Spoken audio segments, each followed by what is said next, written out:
Friday the 20th of October, 3111. This is Professor Penelope Carver. I'm making this log for our own records and keeping it separate from the official logs we're sending to our employer. Why? Well, I'm still concerned about working for Azimuth Biochemicals, to be honest. Obviously, we take on all sorts of contracts for a living, and this isn't our first top-secret commercial project. But the rumours about this corporation... Anyway, my people can handle anything, I'm sure. Azimuth are certainly paying well for our skills. I'll give them that. And those debts of mine aren't going away by themselves.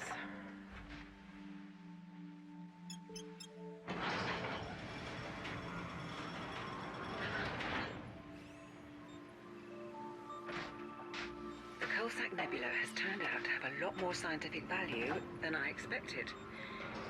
We established a site on this planet on the 13th after we detected some very odd signals, and the whole team is excited about what we found. That's another reason I'm logging this. If this turns out to be a big discovery, I want our names attached. The things growing here are like nothing on record. Definitely organic life, but with crystalline or metallic elements and chemistry that even O'Keefe can't make sense of. They're giving off signal bursts on all sorts of frequencies. So are they living organisms or machines of some kind? Murphy and Sheng both think they're alien in origin, as in constructed by non-humans. But Kamalo found that so hilarious we had to turn off his comms. Our transport ship is long gone by now, but Taylor's using the beacon to transmit our findings back to the company in the Chukchan system.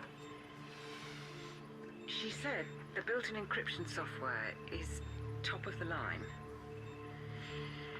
which makes me think the stories about Azimuth and its rivals might be true. They obviously want to keep whatever we find, or to them... Oh. Something's going on. I can hear everyone shouting. Did the scouting party find something?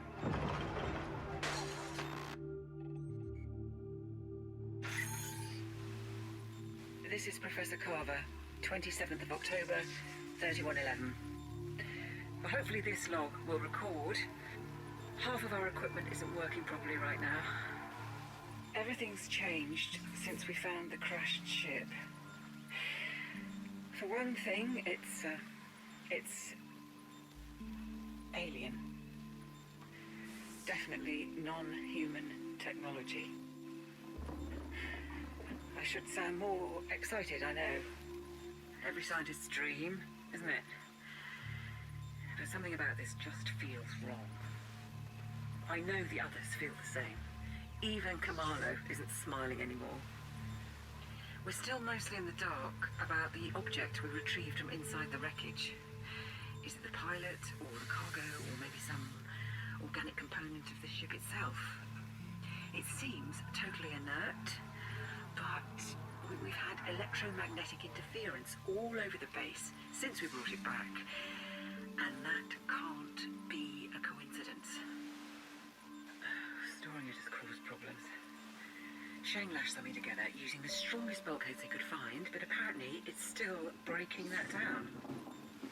The equipment failures meant O'Keefe couldn't fully analyse its chemical structure, making him so angry that he actually attacked Kamalo for telling him to calm down.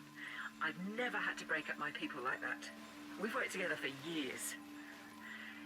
It's Murphy I'm most worried about, though. He can't tear himself away from those growths on the surface. The stones, he calls them. Like the Neolithic standing stones on Earth. We keep finding him out there in his suit, standing under the jet black sky, staring at them. He won't tell us why. We've been sending back reports, but Taylor just relayed a message that made my blood run cold. Azimuth has ordered us to cease all transmissions and await the arrival of their megaship, the Adamastor, which will transport us and our samples to a secure facility. And now I'm wondering why I got involved with a corporation that's rumoured to have its own private army. Have I put everyone at risk by taking this job?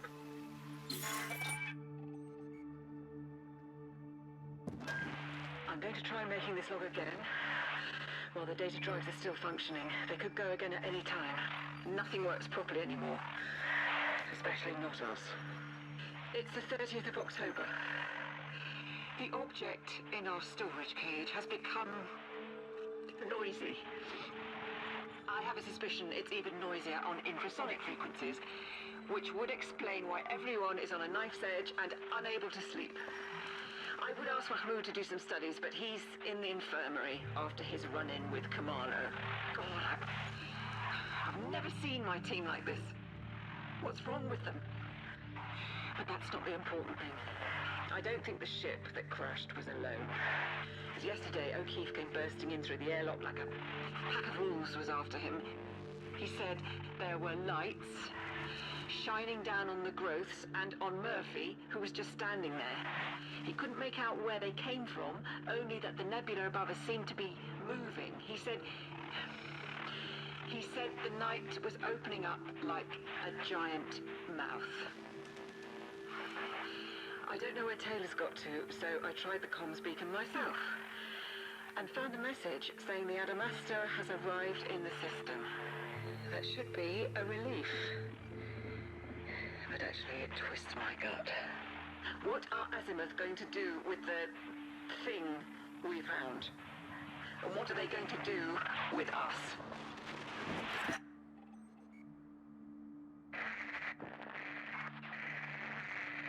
It's working. Link is working. Can anyone hear me? Is anyone still back at base? This is... I don't remember. I'm not... Dominic Murphy. That's who I am, yes. This is Dr. Murphy reporting. I'm a geologist, part of Professor Carver's planetary survey team, but I think they're all dead. I was happy with the stones when the Sidewinders arrived. I watched them come down like birds with broken wings. Lights flickering on and off, just like the base had been for days.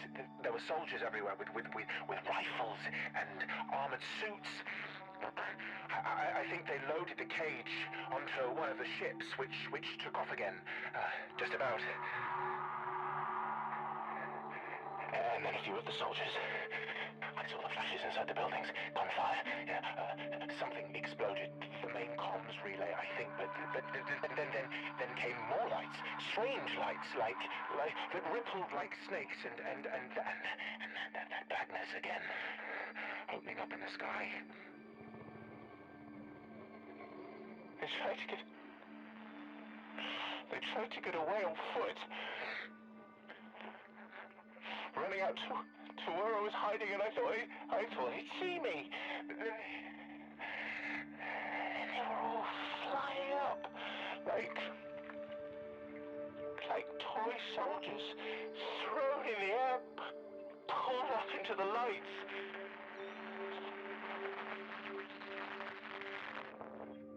Now it's just us. Me and the stones. They're all I can hear. Much louder now, but not hurting like people's voices used to. Loud, but far away. So